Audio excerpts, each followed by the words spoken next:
Hello बच्चों, कैसे हो। आज जो हमने सीरीज स्टार्ट की है ज्योग्राफी की क्लास 7 की।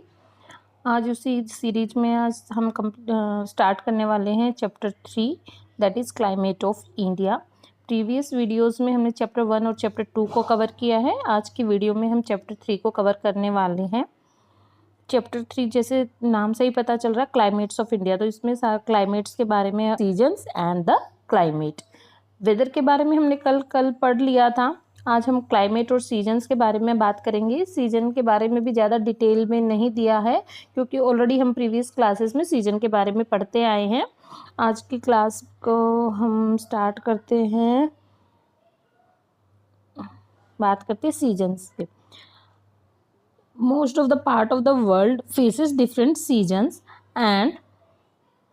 and we also face along with that the main seasons are spring, summer, monsoon, autumn, and winter season. And seasons are they all occur in cycle, like spring season है, उसके बाद like summer season आता है, फिर monsoon season आता है, then autumn and then winter. ये complete cycle में होते रहते हैं। ऐसे नहीं, कोई चेन ब्रेक नहीं होती कि ऑटम आ गया बट विंटर नहीं आई, सीधा समर आ गई, ऐसे नहीं। सारे सीजन का जो चेंज है साइकिल में होता है, ठीक है। And weather changes with the season, और जैसे जैसे सीजन में चेंजेस होते रहते हैं तो डे टू डे वेदर भी चेंज होता रहता है। It can be dry and hot in summer month, humid and rainy during the monsoon।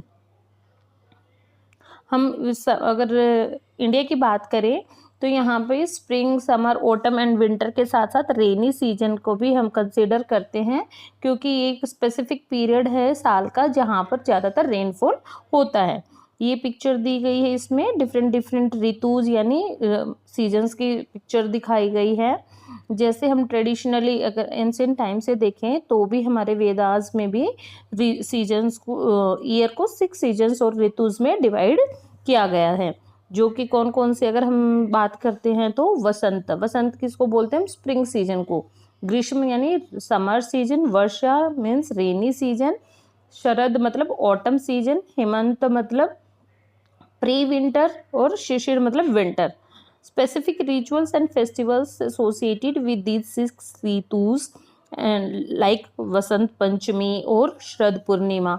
तो हमारे अगर हम बात करते हैं तो अलग अलग रिचुअल्स और फेस्टिवल्स भी इन सीजन से, इन ऋतुज के साथ एसोसिएटेड होते हैं।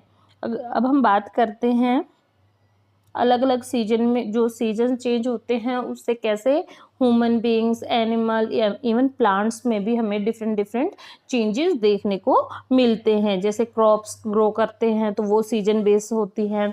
जो हम फूड ईट करते हैं तो वो भी हम समर में थोड़ी सी हैबिट चेंज करते हैं, विंटर में थोड़ा चेंज लाते हैं।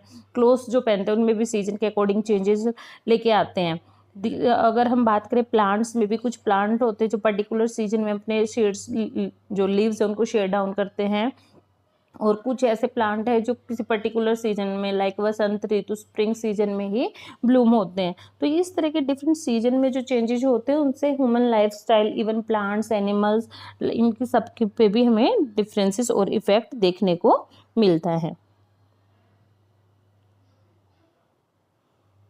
अब हम बात करते हैं, इसी को थोड़ा रिकैप्चुलाइज करते हैं वेदर, सीजन और क्लाइमेट को ही। Weather is what we experience from day to day, windy, rainy, hot day, like condition of the atmosphere on a particular day or on a particular time in a particular area. Seasons occurs every year and the weather of a place different in every season। यानी particular मतलब बिल्कुल exact same date ना हो, but हमें वही 2-3 months का जो season, एक सीजन में 3 मंथ्स के कुछ ऐसे 2-3 मंथ्स के सीजन दिखने को मिलते हैं, वो पर्टिकुलर उन्हीं टाइम में होते हैं। कुछ कुछ वेदर कंडीशन होती है जो उस सीजन से एसोसिएटेड होती हैं।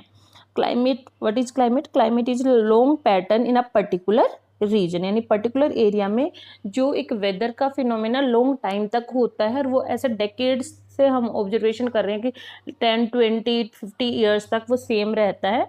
ऑल्सो क्लाइमेटिक चेंज होते हैं बट वो धीरे धीरे होते हैं। जो प्रोमिनेंट होते हैं लाइक हमें जो देखने को मिलते हैं वो ऐसे 20 से 25 सालों के बाद देखने को मिलते हैं।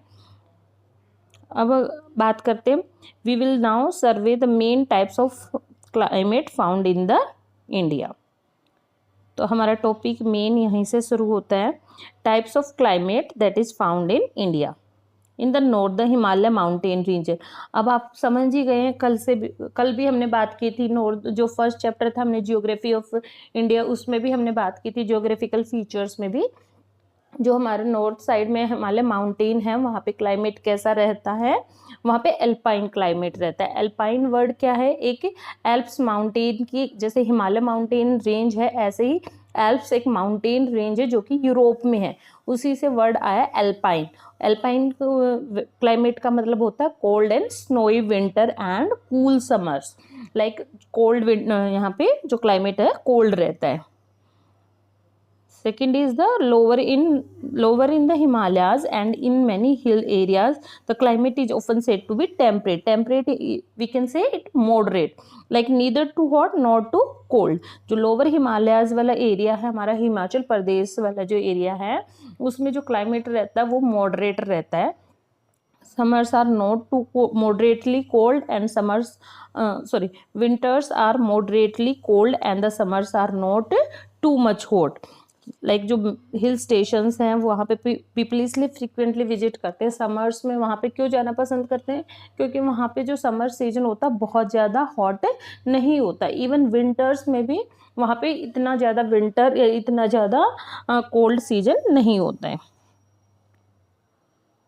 अगर हम बात करें सब ट्रॉपिकल एरिया की, लाइक नॉर्दर्न प्लेन्स की, यहाँ पे क्या होता है, जैसे जहाँ हमारा पंजाब हरियाणा राजस्थान वाला पार्ट है, यहाँ पे जो क्या होता है summers are very hot and cold winters होते हैं। विंटर्स में भी क्वाइट कोल्ड होता है और जो समर होती है वो तो बहुत ही ज़्यादा हॉट होती है। इसीलिए इन एरियाज में ज़्यादा वीट ग्रो कर पाता है, क्योंकि वीट को ग्रो करने के लिए कैसा क्लाइमेट चाहिए, हॉट क्लाइमेट चाहिए। अगर हम बात करते हैं अपने वेस्ट एरिया में, जो कि कौन सा एरिया, कहाँ, जो वहाँ पर क्या है थार डेजर्ट, तो वहाँ का क्लाइमेट क्या है, हॉट डेज होते हैं और कूल नाइट्स होती है और बहुत ही लिटिल रेनफॉल होता है। ठीक है। अब यहाँ पे unique ways, they develop unique ways to collect and save water. जैसे हमने बात की थी रेनफॉल वहाँ बहुत कम है तो वाटर स्कैरिसिटी होती है, जिसकी वजह से बहुत सारे अलग अलग मेथड यूज करते हैं वाटर कंजर्वेशन के। अगर हम बात करें अब अपना थोड़ा और नीचे आ जाते हैं वेस्टर्न कोस्टल एरिया के बारे में, जहाँ पे हैवी रेनफॉल होता है वेस्टर्न घाट की तरफ, वहाँ पे मॉनसून सीजन में हैवी रेनफॉल होता है और इससे जो क्लाइमेट होता है वो कैसा होता है, यहाँ का क्लाइमेट ट्रॉपिकल वेट क्लाइमेट। ठीक है, यहाँ पे क्लाइमेट कैसा होता है, tropical wet climate which is favourable to the growing of rice and spices. यहाँ पे जो हॉट एंड ह्यूमिड इन्वायरमेंट होता है, वेट होता है, लाइक ह्यूमिडिटी ज़्यादा होती है, इसकी वजह से जो राइस और स्पाइसेस को ग्रो करने में यहाँ पे हेल्पफुल इन्वायरमेंट होते हैं। अगर हम बात करें अपने सेंट्रल डेक्कन प्लेट्यू की, ये सेमी एरिड क्लाइमेट होता है। एरिड क्लाइमेट जो कि बहुत होता है, एरिड क्लाइमेट का मतलब होता है वेरी हॉट, और ये सेमी एरिड होता है मतलब यहाँ पे बहुत डेजर्ट जितना हॉट नहीं होता बट थोड़ा सा हॉट होता है। यहाँ पे विंटर्स माइल्ड होती हैं और मॉडरेट रेनफॉल होता है। ठीक है, यानी यहाँ पे भी मॉडरेट क्लाइमेट अगर हम मान के चले तो हमें देखने को मिलता है। ईस्टर्न घाट की हम बात करते हैं। Eastern Ghat and the southern peninsula experience a tropical climate with a mild winter and distinct wet and dry period controlled by monsoon winds. यहाँ का भी क्लाइमेट हमें कैसे देखने को मिलता है, ट्रॉपिकल क्लाइमेट होता है, माइल्ड विंटर यानी बहुत कम ठंड होती है, ज़्यादा ठंड नहीं होती है। यहाँ पे वेट एंड ड्राई पीरियड्स रहते हैं जो कि कौन उनको कंट्रोल करते हैं, यानी वो किसकी वजह से वहाँ का इन्वायरमेंट क्लाइमेट ठीक हो पाता है, मॉनसून विंड्स की वजह से। अब ट्रॉपिकल और सब ट्रॉपिकल क्लाइमेट क्या होता है वो हम आगे पढ़ने वाले हैं। ठीक है, वो डिपेंड करता है लैटिट्यूड के बेस पे हम उसको कैटेगराइज करते हैं। अब जो सबसे मेन पॉइंट है इस चैप्टर के वो यही है कि फैक्टर डिटरमाइनिंग द क्लाइमेट, यानी अगर हमें कहीं का क्लाइमेट बताना है, कोई किसी एरिया का क्लाइमेट अगर हमें बात करनी है तो उसके क्लाइमेट पे कौन कौन से ऐसे फैक्टर हैं जो उसको अफेक्ट करते हैं। जैसे कल हमने बात की थी जो हमारे वेदर को के जो मेन एलिमेंट क्या क्या है, ऐसे ही कहीं के भी क्लाइमेट को डिटरमाइन करने के लिए वहाँ के जो मेन फैक्टर्स होंगे, मेन एलिमेंट्स होंगे वो क्या रहेंगे, अब हम उसके बारे में बात करने वाले हैं। जो तो हमारा फर्स्ट पॉइंट है वो क्या है, लैटिट्यूड। लाइक अगर हम जिस भी प्लेस का क्लाइमेट फाइंड आउट करना चाहते हैं वो कौन से लैटिट्यूड पर है। लाइक हमें पता है जो 0 डिग्री लैटिट्यूड कौन होता है, कौन सा 0 डिग्री लैटिट्यूड का क्या नाम है, इक्वेटर। फिर जैसे जैसे हम लैटिट्यूड बढ़ते जाते हैं, यानी पोल्स की तरफ जब हम जाते हैं तो लैटिट्यूड बढ़ते चले जाते हैं, दो नॉर्थ पोल और साउथ पोल की तरफ। और जब इक्वेटर की तरफ आते हैं तो पोल्स जो लैटिट्यूड है वो हमारे कम होते चले जाते हैं। और हमने कल बात भी की थी, जैसे जो हाइट के साथ साथ, जब हम हाइट के साथ साथ जाते हैं तो जो टेम्परेचर है वो क्या होता है, कम होता चला जाता है। इसलिए माउंटेन पे थोड़ा सा विंटर माउंटेन पे जो वेदर होता है वो कैसा होता है, कोल्ड होता है। इसलिए जैसे ये भी फैक्टर किसको अफेक्ट करेगा, वहाँ के क्लाइमेट को अफेक्ट करेगा। अब हम बात करते हैं लैटिट्यूड्स के बारे में कि लैटिट्यूड पे कैसे डिफरेंट डिफरेंट क्लाइमेट्स हमें देखने को मिलते हैं। अगर कोई एरिया इक्वेटर पर है, मतलब लो लैटिट्यूड पे है, तो वहाँ पे क्या होगा, जो सोलर रेडिएशन है बिल्कुल डायरेक्ट आएंगी और सरफेस के साथ वो 90 डिग्री का एंगल बनाएंगी। 90 डिग्री का एंगल फॉर्मेशन से क्या होगा, कंसनट्रेटेड होगी। जो सोलर रेडिएशन रहेंगी वो क्या रहेंगी, कंसनट्रेटेड रहेंगी। जैसे इस पिक्चर में दिखाया भी गया है,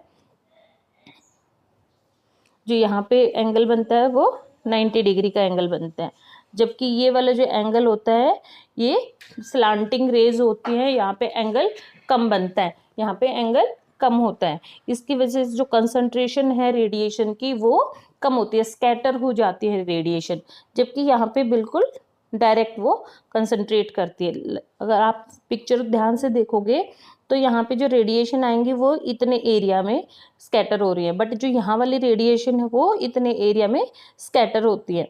तो इस वजह से क्या होता है, ये जो रेडिएशन है इनकी में हीट भी कम हो जाती है क्योंकि ये स्लांटिंग होती हैं। और दूसरा क्या होता है, इनकी डायरेक्ट कंसंट्रेशन भी पोल्स पर कम हो जाती है, और जो इक्वेटर है वहाँ पर इनकी कंसंट्रेशन ज़्यादा रहती है।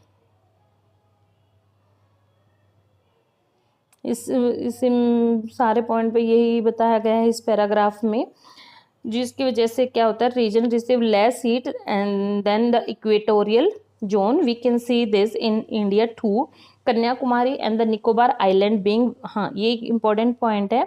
सी, ये मैंने बता दिया है कि जो polar region receive less heat than the equatorial region. We see this in India too. Kanyakumari and the Nicobar Island being close to the equator are warm and hot almost throughout the year, whereas the places in the north such as Srinagar are much cooler. अब ये बात करें, अगर हम बात करें कन्याकुमारी और Nicobar island जो कि हमारे इक्वेटर के पास हैं, वो क्या होते हैं, वार्म रहते हैं, हॉट रहते हैं थ्रू आउट द ईयर।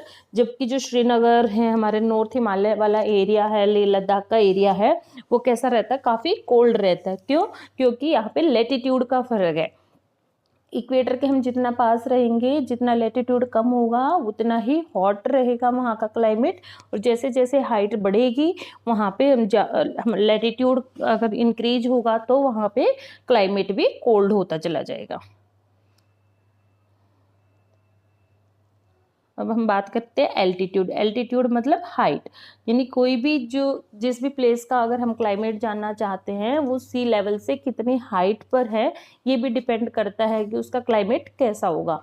जैसे हमें पता है कि जो एयर कंसंट्रेशन होती है, एयर प्रेशर वहाँ पे ज़्यादा होता है सी कोस्टल एरिया और प्लेन एरिया में एज़ कम्पेयर टू हाइट। हम माउंटेन पे जाते हैं, एयर प्रेशर कम होता जाता है। और एयर के अंदर क्या होते हैं, कुछ ऐसे गैसेस होती है जो क्या करती है, हीट को ट्रैप करती हैं। अगर ज़्यादा एयर होगी तो ज़्यादा हीट ट्रैप करेंगे, यानी जो क्लाइमेट होगा कैसा होगा, हॉट होगा।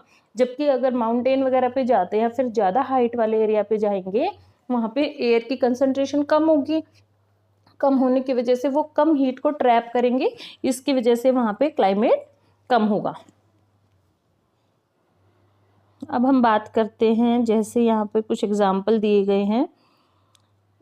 Hill station above which are popular tourist centers because of their cooler climate. India has many including, देखो हमारे पास कुछ कुछ हिल स्टेशन है, जैसे मुन्नार, थैनी, मुन्नार, थेनी, उदगमंडलम यानी ऊटी, मदिकेरी, महाबलेश्वर, माउंट आबू, शिमला, नैनीताल, दार्जिलिंग, ट्वांग, शिलोंग एक्सेट्रा, ये सारे क्या हैं, ये हमारे टूरिस्ट प्लेसेस हैं, हिल स्टेशन हैं।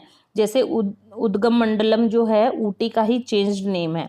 We know they are located at higher altitude than the plains. अब हमें पता है कि जो ये प्लेसेस है ये थोड़ी हिल स्टेशन है, मतलब किसी हाइट पर है, तो अल्टीमेटली वहाँ पे जो क्लाइमेट होगा वो कैसा रहेगा, कोल्ड रहेगा। They feel cooler temperature.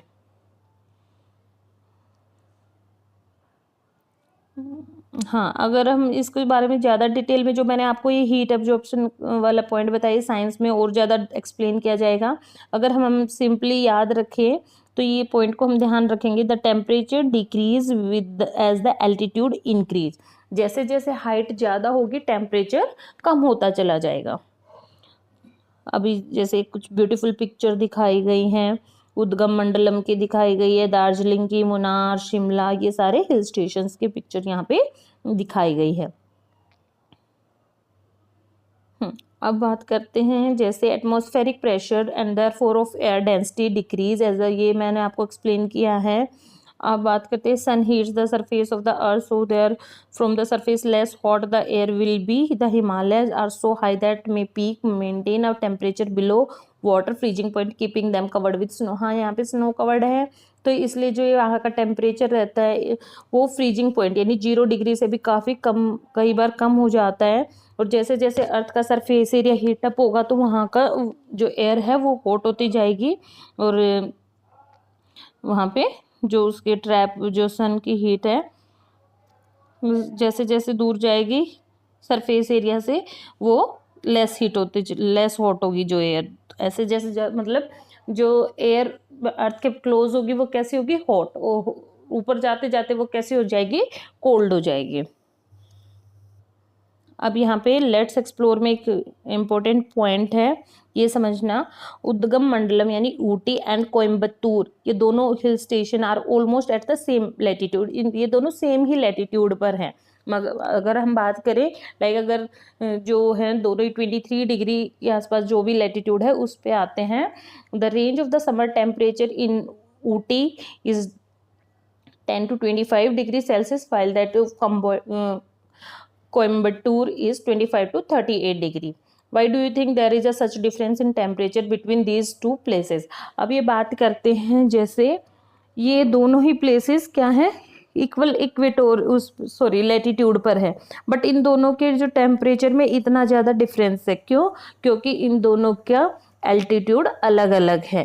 ठीक है, जो कोयम्बतूर है वो ज़्यादा एल्टीट्यूड पर नहीं है, जबकि ऊटी है वो थोड़ा सा हाइट पर है, वो उसका एल्टीट्यूड ज़्यादा है। इस वजह से ऊटी का जो वेदर क्लाइमेट है वो कोल्ड है, जबकि कोयम्बतूर का थोड़ा सा हॉट है as compared to Ooty. Then next point is proximity to the sea. Proximity to the sea मतलब सी के कितने पास है, इस पे भी डिपेंड करता है कि वहाँ का क्लाइमेट कैसे होगा। जैसे हमने बात की थी कोस्टल एरिया की, हमने जब चैप्टर 1 कंप्लीट किया था वहाँ पे भी बात की थी कोस्टल एरिया के बारे में। जो कोस्टल एरिया होता है वहाँ पे क्लाइमेट क्या होता है, मॉडरेट होता है। कैसे? क्योंकि जो ओशियन और लैंड दोनों पास पास में ही है। जब क्या होता है सनी डे होता है या फिर जब समर होती है, आप दोनों पॉइंट से इसको समझ सकते हो। जो सी ब्रीज लैंड ब्रीज आपने पढ़ा है वो सेम कंसेप्ट ही है।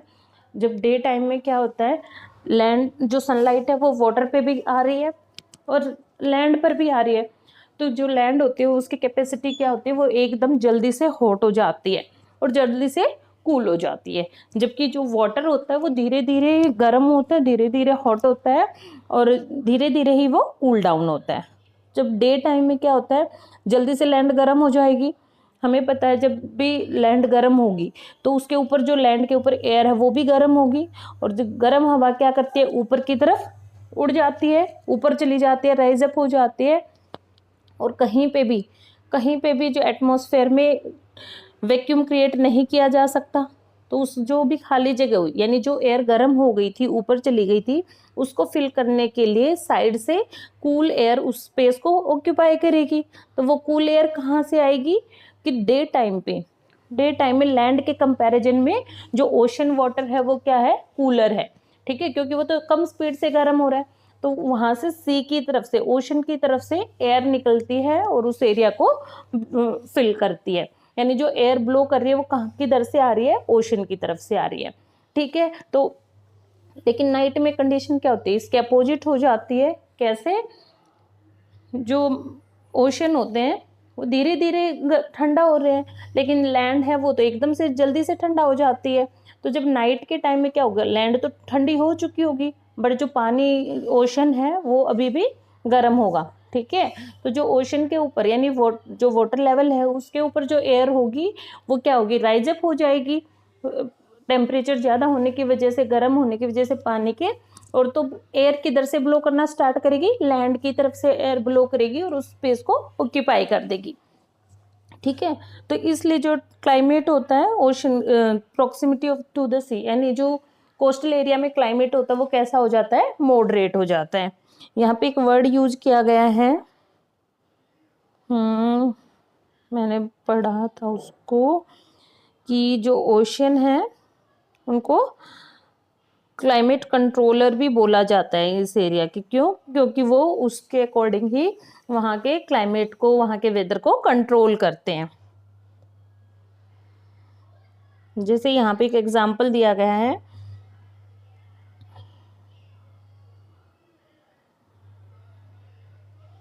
Summer temperature will be higher and winter temperature as you move inland from the coast, यानी कोस्ट से हम अगर अंदर के एरिया की तरफ जाते हैं, टेम्परेचर गेट मोर एक्सट्रीम, मतलब जो क्लाइमेट मॉडरेट था, जो वेदर मॉडरेट था, अगर हम कोस्टल एरिया में बात करते हैं तो क्लाइमेट क्या होता है, moderate, neither too hot not too cold.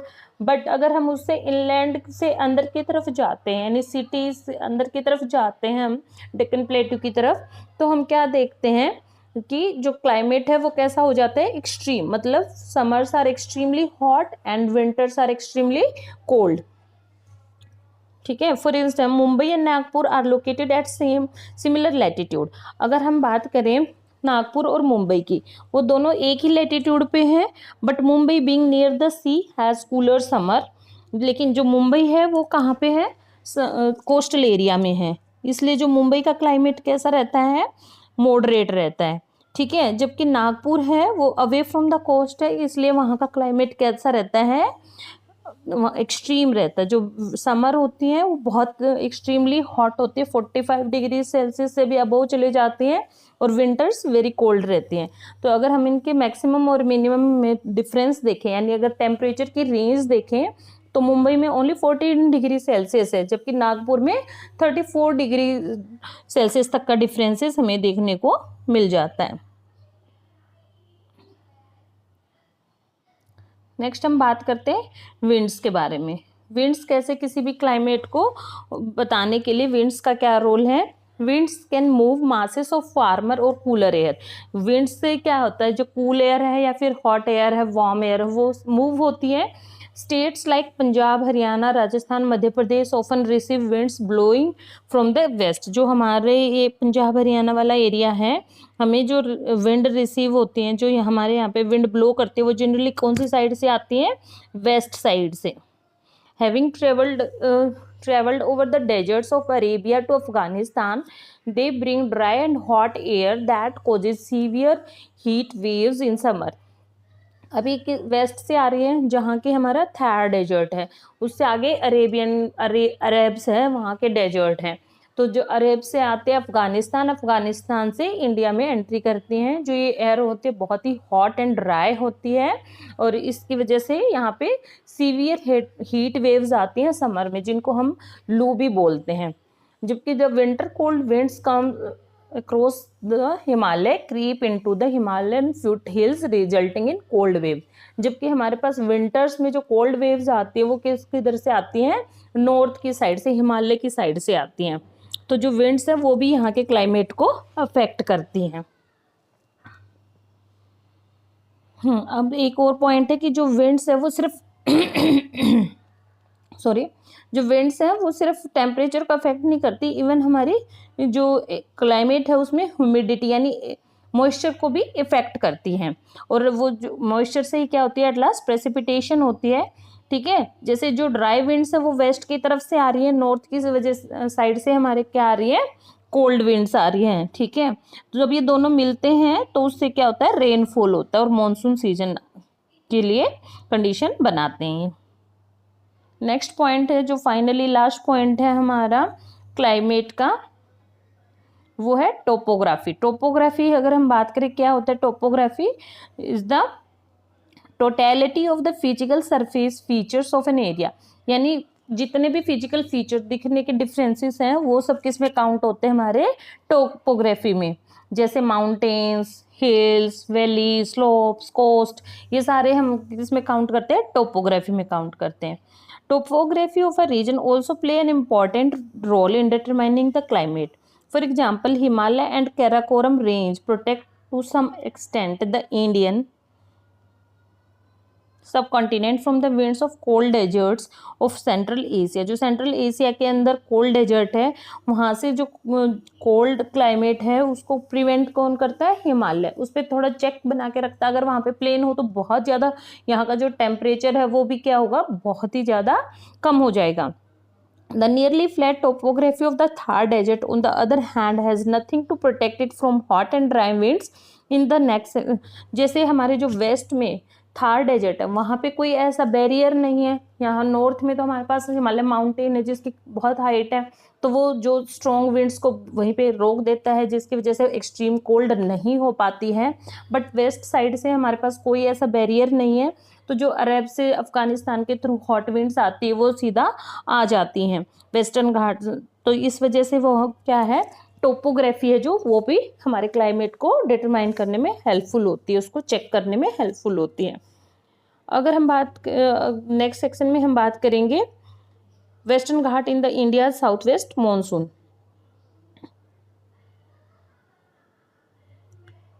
हाँ, अगर अब इन सबको मिला के अगर हम बात करें तो climate of any region is determined collectively by all the factors.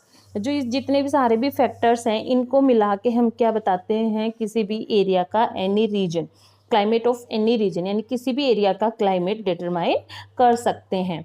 और उसको हम कैसे डिस्क्राइब करेंगे, टेम्परेचर, प्रेसिपिटेशन यानी स्नो, रेनफॉल, विंड कंडीशन उस एरिया में 10-20 ईयर्स, एटलीस्ट 3 डेकेड्स, मतलब 30 ईयर तक एटलीस्ट जो भी कंडीशन है उसके बेस पे हम उसका क्लाइमेट डिसाइड करते हैं।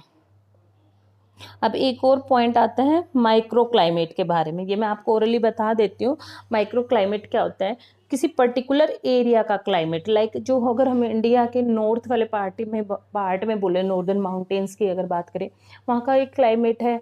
ठीक है, प्लेन्स का एक क्लाइमेट है। लाइक अगर प्लेन में भी किसी छोटे एरिया में, किसी छोटे पर्टिकुलर एरिया में अगर हम बात करें, वहाँ पे जो क्लाइमेट के डिफरेंसेस मिलेंगे, किसी लिमिटेड एरिया में जब डिफरेंसेस आते हैं तो उसको हम बोलते हैं माइक्रो क्लाइमेट। क्या बोलते हैं उसको, माइक्रो क्लाइमेट।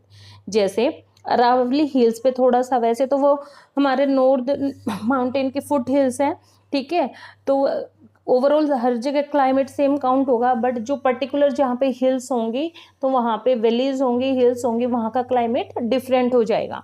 ऐसे ही जो अर्बन हीट आइलैंड्स हैं, जैसे ये अगर बहुत ज़्यादा डेवलप्ड कंट्री है, ठीक है, डेवलप्ड सिटी है सॉरी, तो वहाँ का क्लाइमेट थोड़ा ज़्यादा हॉट होगा। ठीक है, जहाँ पे ज़्यादा व्हीकल्स यूज होंगे, ज़्यादा फैक्ट्रीज होंगी, तो वहाँ पे ज़्यादा इंडस्ट्रियल एरिया होते हैं, तो वहाँ पे ज़्यादा हॉट क्लाइमेट हो जाता है।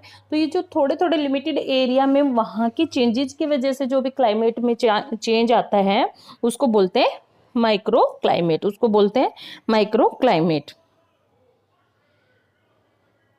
It has unique pattern of temperature, humidity, precipitation in a small geographical area।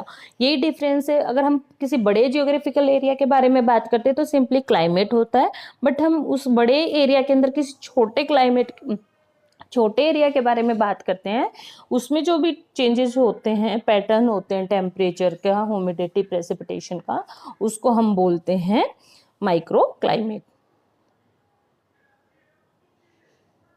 जैसे जो वैलीज होती हैं, फॉरेस्ट होते हैं, यहाँ वहाँ पे उनका खुद का माइक्रो क्लाइमेट होता है।